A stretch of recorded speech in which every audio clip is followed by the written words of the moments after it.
ابھی نازل ہوئی، ابھی پڑھی، فوراً نبی پاک کی بارگاہ میں حاضر ہوئے، کہتے ہیں حضور بے روحہ جو ہے نا باغ مجھے بڑا پسند ہے، اللہ نے فرمایا ہے بھلائی جب ملے گی، جب بہترین چیز خرچ کرو گے، حضور میں اپنا یہ پورا باغ ہی راہ خدا میں خرچ کرتا ہوں۔ السلام علیکم ورحمۃ اللہ وبرکاتہ۔ دوستو، ایک تو ہم قرآن پڑھتے نہیں، اور پڑھتے ہیں تو اسے سمجھتے نہیں، اور پھر عمل بھی نہیں کرتے۔ ہمارے اسلاف قرآن عظیم کو پڑھ کر اس پر کیسا عمل کیا، اور صرف پارہ نمبر 27 سورہ حدید کے آیت نمبر کر آپ کے 16 لاکھوں لوگوں کے زندگی میں انقلاب برپا ہوا رہا۔ سو آئیے سنتے ہیں قرآن عظیم پر ہمارے اسلاف نے کیسا عمل کر کے دکھایا۔ سو چلیے سنیں۔ اچھا، اسی طرح قرآن مجید فرقان حمید میں اللہ کریم کی چونکہ اس میں باتیں ہیں، رب عز و جل کا ذکر ہے، اور اس میں ہمیں الحمدللہ اچھے طریقے سے ایمان بھی لانا ہے۔ یہاں ہمیں ایک اور بات بھی سمجھنا ہوگا کہ ہمارے اسلاف نے جب قرآن کریم فرقان حمید کو پڑھا تو پڑھنے کے بعد اس کے اندر ہم نے کتنا عمل کیا۔ اول تو ہم پڑھتے نہیں ہیں، پڑھتے ہیں تو عمل نہیں کرتے۔ ہمارے بزرگان دین نے کیسا عمل کیا۔ قرآن مجید کی ایک آیت تھی، ایک بڑی کمال کی آیت ہے، اور اس آیت نے ہزاروں، میں کہوں کہ بہت سارے لوگوں کی زندگی میں زبردست انقلاب برپا کر دیا۔ صرف ایک آیت ہے۔ آیت کیا ہے؟ الم یأن للذین آمنوا ان تخشع قلوبہم لذکر اللہ۔ 27واں پارہ ہے، سورہ حدید ہے، آیت نمبر 16 ہے۔ اس ایک آیت میں اتنا گہرا میسج ہے۔ اس کی میننگ کیا ہے؟ معنی یہ ہے، کیا وقت نہیں آیا ان لوگوں کے لیے جو ایمان لائے کہ جھک جائیں ان کے دل اللہ کی یاد کے لیے؟ یعنی جھنجھوڑا گیا ہے کہ ابھی بھی دل نہیں آیا، ابھی بھی وقت نہیں آیا کہ توبہ کرو اور اللہ کی طرف جھک جاؤ۔ اب دیکھیں، جس کے دل پہ اثر ہونا ہوتا ہے کیسا ہوتا ہے، جو پاکیزہ دل اللہ پاک جن کے دلوں پر قرآن کا اثر ڈالتا ہے کیسا ہوتا ہے، کہ حضرت فضیل بن عیاض رحمۃ اللہ تعالی علیہ، یہ بہت بڑے اللہ کے ولی گزرے ہیں، مگر شاید بہت کم لوگوں کو پتا ہوگا کہ توبہ سے پہلے یہ بہت بڑے ڈاکو تھے، اور اتنے خطرناک ڈاکو تھے کہ محلے والے، علاقے والے، شہر والے ان سے ڈرا کرتے تھے۔ آپ نے قرآن مجید کی ایک آیت پر عمل کیا۔ ہوا کیا کہ ایک بار آپ قافلے کے ساتھ کہیں جا رہے تھے، قافلے میں ایک شخص جو تھا تلاوت قرآن کر رہا تھا، اور اس نے یہ آیت پڑھ دی۔ آیت کیا ہے؟ الم یأن للذین آمنوا ان تخشع قلوبہم لذکر اللہ۔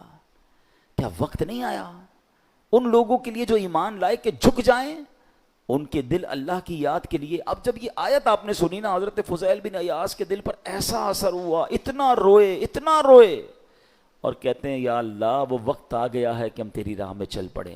آپ رحمت اللہ تعالی علیہ زاروں کے تار رونے لگے، اس کے تقاضے پورے کیے، لوگوں کا لوٹا ہوا مال واپس کیا، اور اپنے سارے جو ڈاکوؤں کا گروپ تھا کہہ دیا کہ میں نے توبہ کر لی ہے، اب میں اللہ کی نافرمانی نہیں کروں گا۔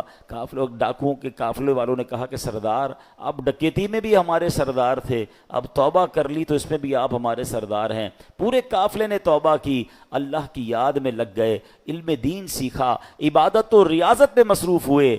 اللہ اکبر۔ پھر اللہ نے آپ کو ولایت کا ایسا مقام عطا کیا کہ ایک مرتبہ منا میں ایک پہاڑ پر موجود تھے، آپ نے فرمایا اگر کوئی ولی اللہ اس پہاڑ کو حکم دے کہ ایک پہاڑ لمبا ہو جا تو فوراً لمبا ہو جائے گا۔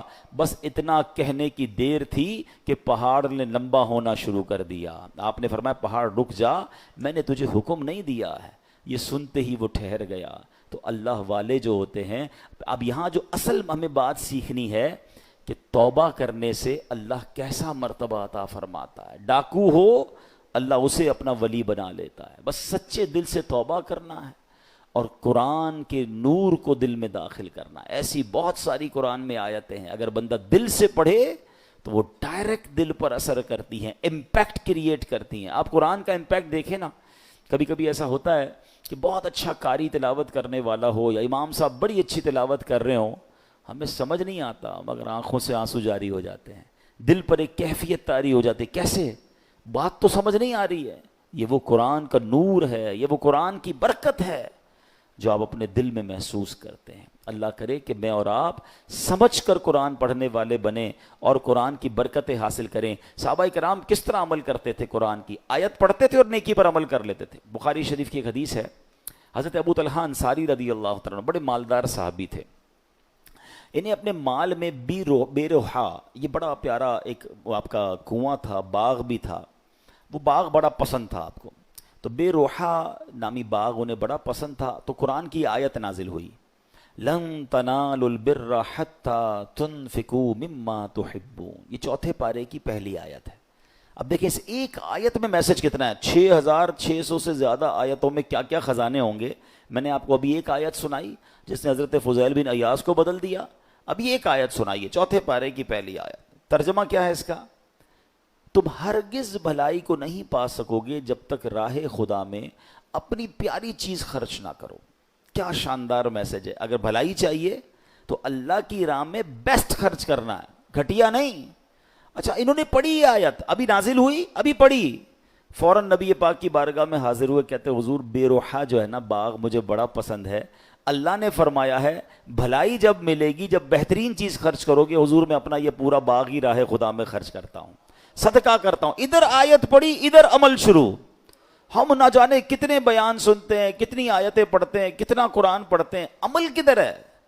تو یہ وہ لوگ تھے جو قرآن پڑھتے تھے اور فوراً اس پر عمل کرنا شروع کرتے تھے، اور پھر اللہ نے ان کو کیسا مرتبہ عطا فرمایا۔ اے میرے پیارے اسلامی بھائیوں، قرآن سے محبت کیجئے، قرآن سے دوستی کیجئے۔ حدیث پاک میں آتا ہے جس کا مضمون ہے وہ دل ویران ہے جس میں کچھ قرآن نہیں ہے۔ ہم چیک کریں ہمارے سینوں میں کتنا قرآن ہے۔ میں آج آپ کو ایک ایسی روایت سنانے جا رہا ہوں کہ جب بھی پڑھتے ہیں نا یا اس کو سنتے ہیں، کہتے ہیں نا وہ رونگٹے کھڑے ہو جاتے ہیں۔ یہ تورات شریف میں روایت ہے کہ اللہ پاک ارشاد فرماتا ہے، اے میرے بندے تجھے حیا نہیں آتی؟ کیا تجھے مجھ سے حیا نہیں آتی کہ تو راستے میں چل رہا ہوتا ہے، تیرے پاس اپنے کسی بھائی کا خط آتا ہے تو راستے سے ہٹ جاتا ہے، بیٹھ کر اس کے ایک ایک حرف کو غور سے پڑھتا، یہاں تک کہ اس کا کوئی لفظ نہیں چھوڑتا، جبکہ میری کتاب میں نے تیری طرف نازل کی۔ دیکھ اس میں تیرے لیے کتنی تفصیل ہے، میں نے کتنی بار تجھے سمجھایا تاکہ تو اس پہ غور کرے، پھر بھی تو اس سے منہ پھیرتا ہے۔ کیا میرا مرتبہ تیرے نزدیک تیرے بھائیوں سے بھی کم ہے؟ اب آج کے دور میں ذرا سمجھیے گا، ہم کہیں جا بلکہ نماز پڑھ رہے ہو، ابھی مسجد میں ہمارے موبائل پر میسج آیا، میسج آنے کی ٹیون آئے، بیل بجے، واٹس ایپ آیا ہے، پتہ چل گیا ہے، اب دل میں خیال آنا شروع ہوگا، پتہ نہیں کس کا ہوگا، کیا لکھا ہوگا، کیا پیغام ہوگا، جلدی سے موبائل نکالو چیک کرو مس نہ ہو جائے، کال آئی ہے فوراً دیکھیں گے کس کی آئی ہے۔ غور کیجئے، اللہ فرما رہا ہے کتنی حقیقت بات ہے کہ ہم مسجد میں، نماز میں، سفر میں، ٹریول میں میسج آئے چھوڑتے نہیں۔ یہی تو بات تورات میں فرمائی نا کہ تیرے بھائی کا تیرے پاس خط آیا، پیغام آیا تو اس راستے سے رک جاتا ہے، ایک ایک حرف بغور پڑتا ہے، اور میں نے جو تجھ پر کتاب نازل کی تیرے پاس اس کے لیے ٹائم نہیں ہے۔ کتنی ہدایت کی باتیں ہیں، کتنا تجھے اس میں سمجھایا ہے، کتنا تجھے بتایا ہے۔ پھر اگلا جملہ جو آخری جملہ ہے نا وہ ہلا دیتا ہے کہ رب فرماتا ہے کہ میرا مرتبہ تیرے نزدیک تیرے بھائیوں سے بھی کم ہے، ہماری فیملی سے بھی کم ہمارے پاس اللہ کا مرتبہ ہو گیا۔ معاذ اللہ، فیملی کا میسج مس نہیں کرتے، باس کا میسج مس نہیں کرتے، دوستوں کا میسج مس نہیں کرتے، رات کو آدھی رات کو اٹھ کر بھی موبائل چیک کرتے ہیں۔ قرآن بھی تو میسج ہے نا، اور اللہ کا میسج ہے، راہ نجات ہے، راہ ہدایت ہے، کتنے خزانے ہیں ہمارے لیے۔ اچھا میں اور آپ واٹس ایپ پڑھیں، ہر واٹس ایپ پڑھنے کا تو ثواب نہیں نا، قرآن جتنا پڑھے ثواب ہے، ہر لفظ پر ثواب ہے، اور برکتیں کیسی ہیں، اللہ اکبر اللہ اکبر۔ ایک صحابی کے بارے میں آتا ہے کہ قرآن مجید فرقان حمید، ایک بار نبی پاک علیہ الصلوۃ والسلام کی بارگاہ میں ایک سوال لایا گیا کہ حضور، ایک صحابی ہیں حضرت ثابت بن قیس، ان کا گھر جو ہے رات کے وقت ان کا گھر ایسے چمکتا تھا جیسے روشن چراغ چمکتا ہے، اس زمانے میں تو بجلی کا انتظام نہیں تھا، تو لوگوں نے نبی پاک سے تذکرہ کیا کہ حضور ثابت بن قیس کا گھر پورے محلے میں چمکتا رہتا ہے چراغ کی طرح۔ تو نبی پاک نے پتہ کیا فرمایا، ثابت بن قیس ضرور رات کو سورہ بقرہ کی تلاوت کرتے ہوں گے۔ صحابہ نے آ کے پوچھا کیا ایسا ہی ہے؟ کہتے ہاں میں روز رات کو سورہ بقرہ کی تلاوت کرتا ہوں۔ یعنی اب غور کریں کہ قرآن پڑھنے پر ثواب، برکتوں کا نزول، فرشتوں کا نزول، ہدایت الگ مل رہی ہے، گائیڈنس الگ مل رہی ہے، but we have no time to read Quran and have no time to understand Quran. لیکن جو میسیجز آ رہے ہیں، جو ای میلز آ رہی ہیں، جو واٹس ایپ آ رہے ہیں، سب پڑھ رہے ہیں، سب دیکھ رہے ہیں، مس نہ ہو جائے۔ کتنی بڑی بات ہے کہ اللہ کے پیغام کے لیے وقت نہیں ہے۔ ہم مسلمان ہیں، ہم کیا یہ جواب دے سکیں گے قیامت کے دن کہ اللہ بڑا بیزی تھا، ٹائم نہیں تھا، بیزی لائف تھی، فیملی لائف تھی؟ نہیں میرے پیارے اسلامی بھائی، اس کو محسوس کیجئے۔ اب میں ایک اور لاجک کے ذریعے سمجھاتا ہوں، پھر میں قرآن کی اس آیت کی طرف آؤں گا جو آج میرا ٹاپک ہے۔ اللہ کرے کہ قرآن سے محبت کسی طرح بڑھ جائے اور ہم روز قرآن پڑھنے والے بنیں۔ آپ میں سے بہت سارے مجھے ایسے چہرے نظر آ رہے ہیں کہ جو بزنس مین بھی ہیں، اپنے اپنے کاروبار میں باس کی حیثیت رکھتے ہیں، یا مینیجر ہیں، یا ایچ او ڈی ہیں۔ ہم کیا کرتے ہیں نارملی رات کو سونے سے پہلے ہم اپنے مینیجر کو، اپنے امپلائی کو کچھ میسیجز کرتے ہیں کہ بیٹا صبح اٹھ کے یہ کام کر لینا، یہاں سے چیک اٹھا لینا، فلاں فائل وہاں دے دینا، بینک میں یہ پیسے ڈلوا دینا۔ 5 7 8 کام دے کے آپ فری ہو گئے۔ آپ کو پتہ ہے اب جب میں اٹھ کر کھانا وانا کھا کے بریک فاسٹ کر کے آفس پہنچوں گا یہ سارے کام ہو گئے ہوں گے، کیونکہ اس کی ڈیوٹی یہی ہے۔ اب ایک دن آپ صبح اٹھے اور آپ نے فون کیا کہ میں نے آپ کو کام دیے تھے وہ سارے ہو گئے، وہ کہے کہ سر وہ آپ کا میسج نہیں سن سکا، مجھے بتائیں آپ کا کیا رپلائی ہوگا؟ اور اگر بڑے اہم کام، بڑے امپورٹنٹ کام آپ نے دیے ہوں اور وہ آپ کو یہ جواب دے دے کہ ٹائم گزر گیا بینک کا، وہ جو فیس جمع کروانے کا ٹائم تھا وہ ختم ہو گیا ہے، آج چالان جمع کرانے کی آخری ڈیٹ تھی وہ ختم ہو گئی، اور بندہ آپ کو جواب یہ دے میں نے سنا ہی نہیں آپ کا پیغام، بتائیں آپ کا کیا جواب ہوگا؟ آپ کتنا ناراض ہوں گے کہ تمہاری ڈیوٹی تھی، تمہاری تو جاب ہی یہی تھی کہ میرا میسج سنتے۔ تمہیں پتہ ہے کتنا نقصان ہو گیا؟ کتنا شاؤٹ کریں گے آپ، کتنا ناراض ہوں گے؟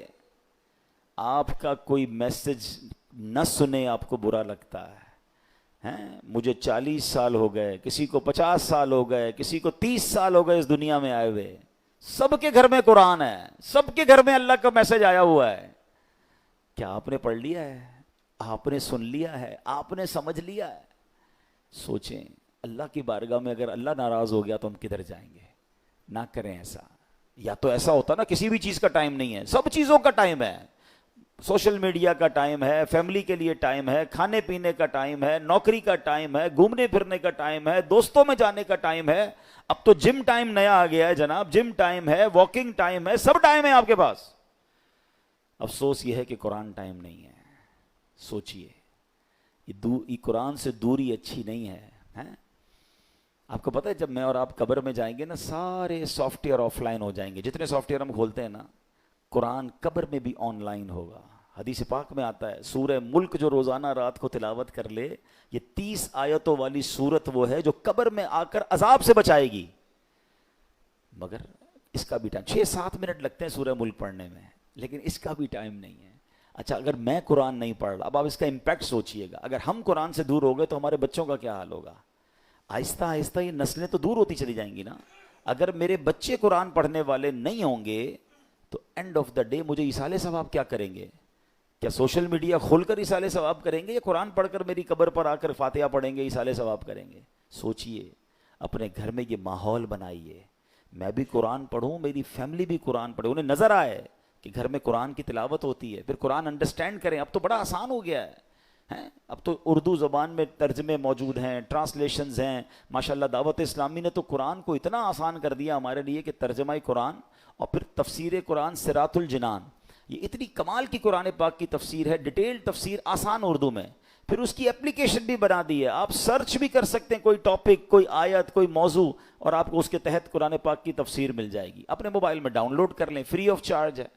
اتنا کچھ کر دیا، پھر تفسیر قرآن صراط الجنان کو آڈیو ریکارڈ بھی کر دیا کہ اگر کوئی بندہ چاہتا ہے کہ میں جناب صرف سنتا جاؤں، میرے پاس ٹائم نہیں ہے پڑھنے کا، نگاہوں کا مسئلہ ہو جاتا ہے، بعض لوگوں کو پڑھنے میں تکلیف ہوتی ہے، تو اب روز کا آدھا گھنٹہ 20 منٹ 15 منٹ تفسیر قرآن سن لے اسی اپلیکیشن سے، آڈیو سن لیں، تو انشاءاللہ آپ انڈرسٹینڈ کریں گے، اور یہ وہ پیغام ہیں جو ہمیں انشاءاللہ بہت کچھ سکھائیں گے۔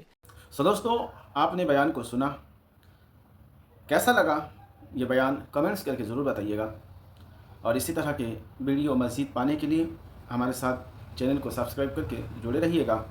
ملتے ہیں کسی اور ویڈیو کے ساتھ، تب تک اپنا خیال رکھیں، خدا حافظ، السلام علیکم ورحمۃ اللہ۔